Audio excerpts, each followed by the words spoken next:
peeps. Chloe and Chloe's mom here. Thought I'd make a little Merry Christmas video. So, Merry Christmas. It's Christmas Eve right now. I'm in Wisconsin. Yay! Happy to be back in Wisconsin. So, a lot of this video I'm going to be talking about my trip this week and what happened with it. And so if you're friends with me on Facebook, you've already heard me whine about it. I don't know, you might not want to watch this, or maybe fast forward to the end. I'm gonna got a little static electricity going here. I'm gonna set up my little Christmas celebration dealio in the sleeper, and I'll probably do a little video back there. Yeah, I'm so happy. This has been absolutely a terrible trip. So, everybody knows about Winter Storm Elliot and the devastation.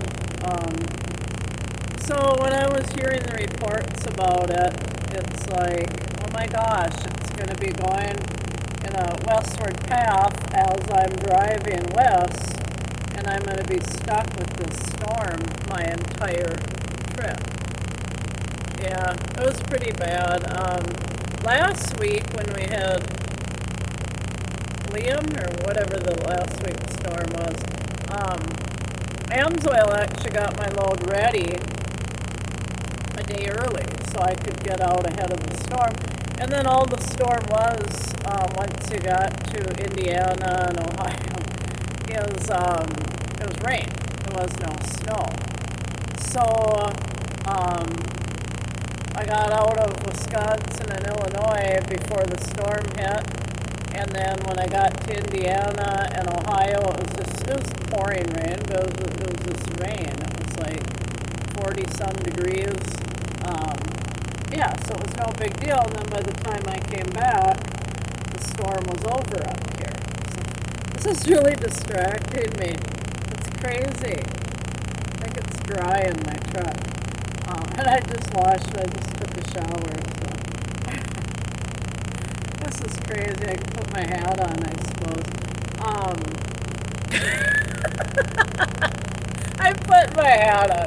I can't deal with that. That's ridiculous. Okay. There. So, anyhow, I left out my usual time, and I didn't even know if I wanted to tell anybody about this. Something bad happened right at the beginning. I dropped the trailer right in Amsoil. First time it's ever happened to me. But I learned a few things. And the thing is, when I hooked up to it, I did the tug test. I passed the tug test. I went and looked. The bolt was in. I even went and looked underneath because we just got a message from safety about so many trailers being dropped, and make sure you look underneath. And it looked like the jaws were locked around the kingpin. So I got it already, pulled forward, slid my tandems, closed the door, put the seal on, went to leave, and BAM! Crash.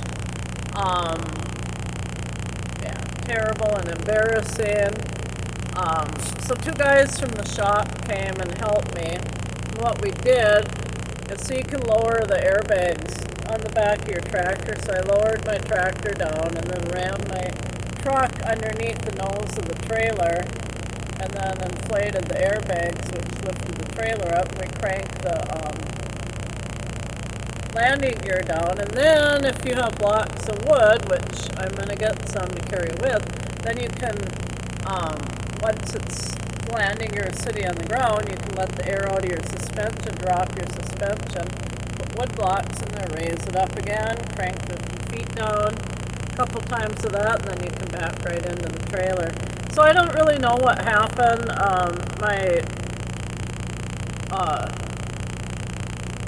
locking jaws were frozen in place. I don't know. I don't know what happened. But I guess I need, I don't know, my extra double care. Um, and you better believe when I hooked my trailer today, I tested it a couple times. Um, but yeah, so anyhow that happened. Well then I drove to my normal stopping spot, but instead of being there at like 8:30 at night, it was 10:30 at night by the time I got there. So then I couldn't leave till 8:30 in the morning, because you have to have a 10-hour break. And it was terrible, and conditions got worse and worse and worse and worse as I went. And I made it through Indianapolis, and then they got just horrible, and there was accidents all over and stuff, and my headlight went out. So it was kind of weird. It went out in Indianapolis, or that's when it started to get dark enough that I noticed, you know. So I pulled into the first rest area I came to, and I went out, and there was like this much ice on my left headlight. There was some on the right, but not as much. So I chipped all the ice off, and the light was working. So I'm like, yay, you know, it's working. And pulled out onto the interstate, bam, out it goes.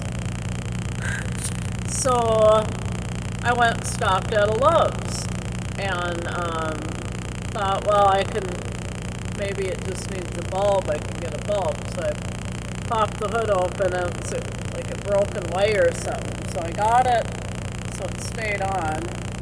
I'm like, okay, we're good to go now. And get out on the interstate. Every bump would go off, next bump would come on, and yeah, I didn't want to get pulled over for that.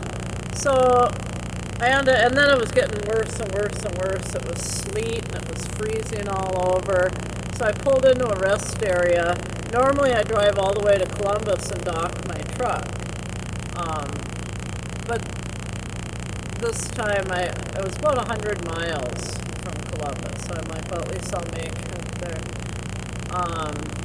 Next morning I get up, I call safety, and he's like, if it needs a new light, you have to go to Volvo, and they're really slow. So what we were gonna do is I was gonna stop at a truck stop that we have an account at and see if they can fix the wire, and if they can't, then I was gonna go to Volvo in Dayton. So I'm driving along, and it's getting worse and worse and worse outside. It's just sleet, and it was glare ice, and there's jackknife semis and cars in the ditch and accidents, and it was so bad. There was one accident, and it was 3 semis, and the one tractor was just crumpled, just nothing left of it, and a little heap underneath the other 2. And I'm like, I don't think that trucker made it. So as I was driving, my dispatcher called me. My truck sounded funny. Sorry. My dispatcher called me and said her and Safety and Roadside were talking. And they're like, just go to your appointment, because they were only open at that place. Oh, that was my compressor. Sounded funny. Anyhow, they're only open till 4:30, and then they'd be closing. They wouldn't be open again until Tuesday. Oh, and in the meantime, my dispatcher was working on an alternate plan, where if I got held up too long with the headlight, I was going to drop my Amsoil trailer up in Holiday City, grab it empty, and then finish my route without, unloading the Amsoil. So anyhow, this without safety was like, if you're not running in a whiteout, just go with it. And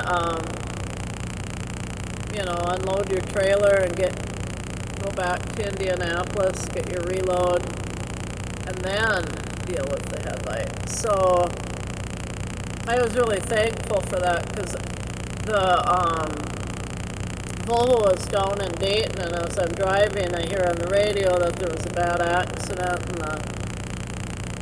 the highway I would have had to take was closed off, and it's like, oh my God. So anyhow, I continued on to Columbus, and there was wreck after wreck after wreck. It was horrible.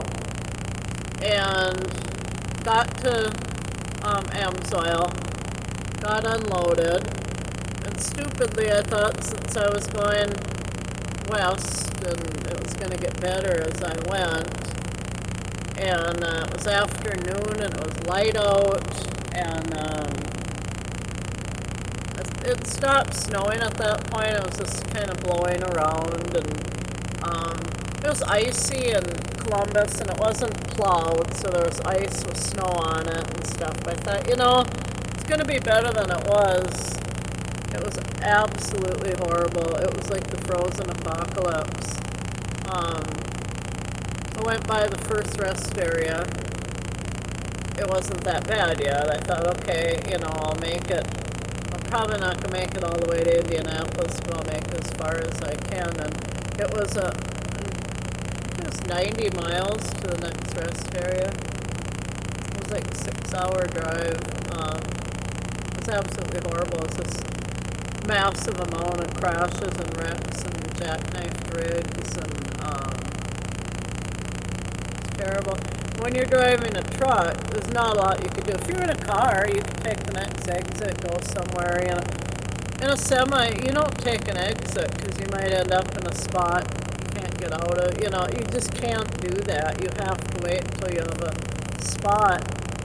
And there were some towns with truck stops, but they were so jammed up that there was trucks all lining the exit and entrance ramps and on city streets. And it was a madhouse. And then there was this big wreck under an overpass, and so they had the interstate closed off, so they had everybody going up the exit ramp across and then back down the entrance ramp. And then a bunch of people piled it up on the entrance ramp, so they had to close that off. So then they had everybody going up the entrance ramp down this road, and then I don't even know where. I know up a hill, and then you take a left. And all of a sudden we're just sitting again and sitting, and it's well below zero, and my truck wasn't running fast enough to get heat, to heat the antifreeze, and so the heaters are blowing ice cold air, and Chloe was just shivering, and we'd been in the truck for hours. We hadn't had anything to drink. It was really bad, and it was slippery and dark and icy, and it was just bad. And so anyhow, it took hours to get up this ramp, and then over right when I got past that other ramp, they had that accident cleared, and they routed people down the ramp. I'm like, really? So there I sat, because some truck driver tried to turn the corner too sharp where we had to make a left, and it's going up a hill and then a corner, and he ran his trailer in a snowbank, and his truck was blocking the whole road. So then they figured out another route. They had us go into this industrial park and go around and come out and then go down that entrance ramp that was now open. So finally we were back on the interstate, but about every 5 miles there'd be a big wreck, and everybody'd have to go into one lane and get by the wreck, and it was just taking hours. And then but we got into Indiana, and they had plowed in Indiana. People were going a little faster, but I had an empty trailer. The truck is made to have weight on the back of the tractor, and without that weight you don't have traction. I was struggling out there, and I could only go 30. Finally made it to the rest area and pulled in. And so it was way later than I had wanted to stay out, but it felt good to stop. And then this morning, so I got up, I waited till it got light out because of the, I'll have to deal with this hair because I can't, too hot for this hat.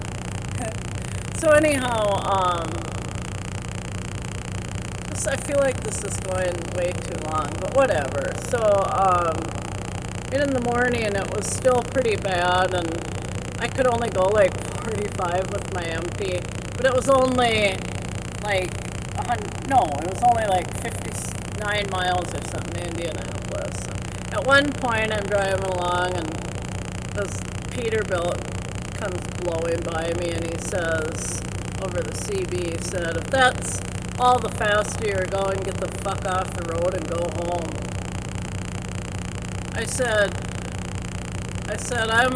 I'm pulling an empty and I'm struggling here. You need to cut me a little slack. I said, I'm in the right lane. What's the problem? And he came back again. It was silent for a while, and then he came back again. He said, stress level's high. He said, I'm sorry, that was uncalled for. He said, drive safe. So that was icky and nice. But yeah, and this morning there was the aftermath. I mean, there was so many crashes and accidents that they couldn't tow all the cars and clear all of them. So they were just yellow taping all the cars. So the next morning there's this cars all over. It was bad. A friend of mine told me there was a 49 car and truck accident up on the turnpike with 4 fatalities. And I don't know how many wrecks I saw. I lost count, and jackknifed rigs, and everywhere, tipped over trucks.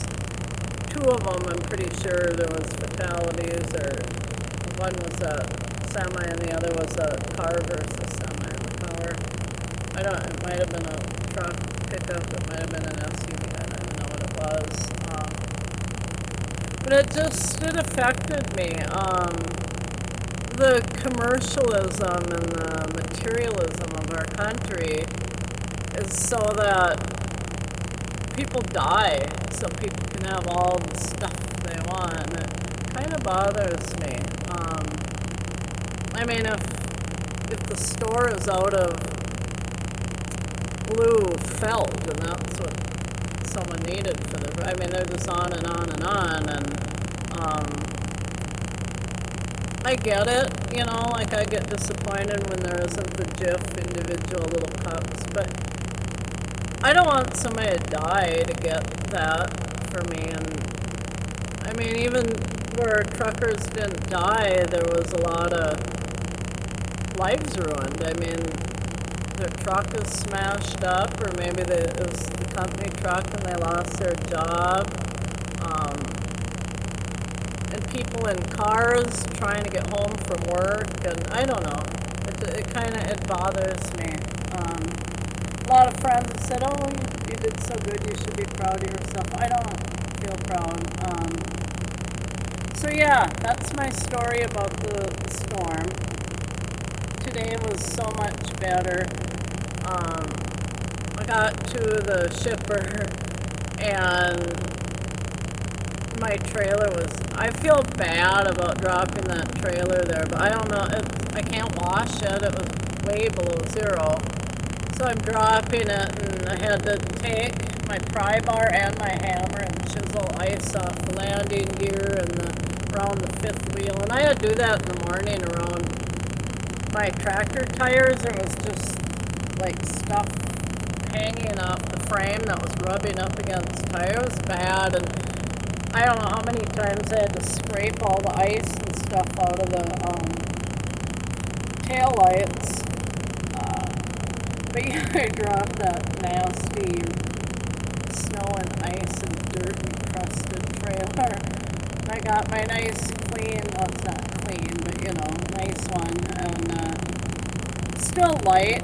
I'm at like 50,000 pounds, but sure better than empty. Much easier going, and then as I went along, pretty soon it was dry pavement, and it was frigid cold but sunny, and it just, everything got better. And now I think I have about a 5-hour drive home. Oh, so the other thing, so I have a big family thing planned, and I want to go up to Finland on Monday and pick up Dylan and all our Christmas gifts, go to Zops and buy a bunch of food, and I have two nights at Barker's Island Inn, and so I was like worried about not being able to do that, so I'll get him Monday and he can stay with me Monday and Tuesday night, and then I gotta figure out how to get him home Wednesday. I'm gonna rent a car Monday, but maybe I'll try digging my car out if it's not snowing on Wednesday. I'll use that, but yeah. So anyhow, as I'm driving along, I had made the decision to call dispatch this afternoon. And I just told her, I said, I've had a really bad trip, and I have a headlight out, I have a family thing going, I have a trailer of insulation headed for Menards in North Dakota. Instead of bringing it to the cities, can I bring it to Superior, please? She said, yeah. So I'm bringing it into Superior, and then I'm done. And yeah, so that's that. So I'll be home for the Christmas thing. So yeah, sorry if it just got long and boring, but that was my trip. If a blizzard like this comes up in the future, I'm pulling off, just staying off the interstates. Yeah, it's the thing, you don't know how bad it is till you're out there, and then it's too late. It's very thankful for the CB. Truckers are really good. Like, just for one example, as I was headed towards Columbus, it was a stretch that wasn't too bad, so I was probably going 50, 55, and someone came on the CB and said, eastbound, slow down, there's a bad wreck about a mile and a half ahead. So I told him, thank you, and he said, yeah, he said, two jackknifed rigs and some cars, he said, but it looks like your center lane is open, so you might want to slow down and get in the center lane. So I did. I got in the center lane, slowed way down, and of course cars had no idea this is coming up. They're just blowing by, and then they get to where it is, and they're hitting their brakes, and one guy hit the ditch, and people just drive too fast, but yeah, so it's nice having that CB, and when we were stopped for them couple hours, just to know why we're stopped, why all of a sudden everybody's going in a different direction, and what's going on, and of course they're making fun of the people. There's a lot of bad stuff over the radio too, people getting mad at other people, and then there was a guy in a flatbed that had some kind of issue, so he's pulled on the shoulder. Another guy was chewing him out for being on the shoulder. He said, can't you see I'm broke down? And then it turned to politics. I turned it down at that point. I'm like, yeah, I don't want to hear any of that. It started out good, and then it started to get bad.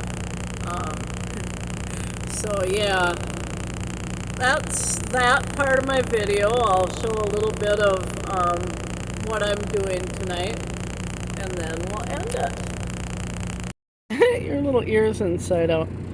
So here's a little bit of what a trucker's Christmas looks like. Chloe in her cute little unicorn jammies. I'm in my jammies. We had our splurge earlier today. Now we're just snacking for supper. Our lunch was a Reuben melt from Arby's from Love's Truck Stop. Yum. So I got some hot apple cider, watermelon, some other little snacks, some cheese and crackers. And then I pulled off early, so there's all my Christmas cards I got, and there's a little ornament with Dylan's picture in it. Isn't that nice? I taped them on the front of the TV because it's nice and smooth and you can tape things to it. So then, Chloe's helping herself. So the rest of my evening, I got this, dirty. I got this tablet a while back. I've been paying monthly on service. I've never watched it. So I think I'm going to watch a Christmas movie. Maybe I'll watch The Grinch or something. Or maybe I'll watch The Sound of Music. I love that. Love that movie. I have presents from my sister Deidre. I'm going to open them tonight. Our family traditionally opens presents Christmas Eve. This is Dylan's present from me. I'm not going to show you what it is, just in case he watches this video, but there's something I need to do to it, so I'm going to do that tonight. Got some of my index cards. I like these colored ones because I can use different colors for different things, and they're the lined ones.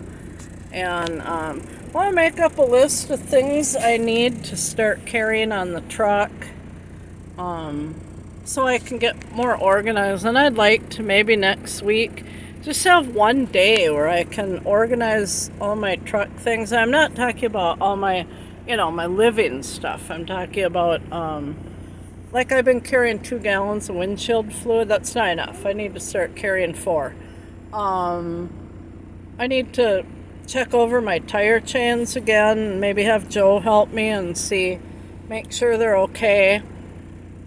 And I need to start carrying grit and some bungee cords and zip ties, just things like that, and pull all my stuff out of my storage things, whatever their storage compartments, and organize them better, roll up my tie straps and put them neatly in the box, stuff like that. I need to do that. So that's what this is all about.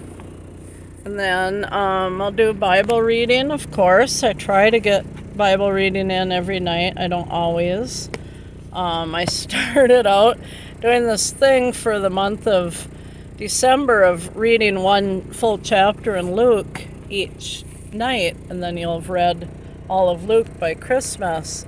And I haven't stuck to it very good. But I'm going to reread the beginning of a couple of the Gospels, just for the Christmas story, and then I'm not sure what else. I'm going to journal in my prayer journal. And I also have what I call my diary journal, which is just stuff in my life. I like having that. So yeah, that's a trucker Christmas. There's usually this rest area that I'm in is this packed. There's only 3 or 2 other trucks here tonight, so not very many people out working on Christmas Eve, I guess. So I wish you all a very, very Merry Christmas. God bless you. A special thank you to my prayer warriors. One of the other things I want to do with my index cards is, as I'm driving along, I'm not going to write while I'm driving, but as I'm driving along and I see accidents, or like I went through, it was below 0 and I'm going through by these towns in Ohio and I could see power lines down and so, just maybe some prayers. Like I'll just write a little bit and then I'll pray over these situations and these people. Maybe that's part of why God has me out here. Sometimes I'm like, why am I here? Maybe that's it. I don't know. I ask for guidance and for clarity, but yeah, I'll just have to wait and see. But maybe that's it. Maybe that's Him telling me I should be doing that. So anyhow, yeah, Merry Christmas, peeps. Merry Christmas from Miss Chloe.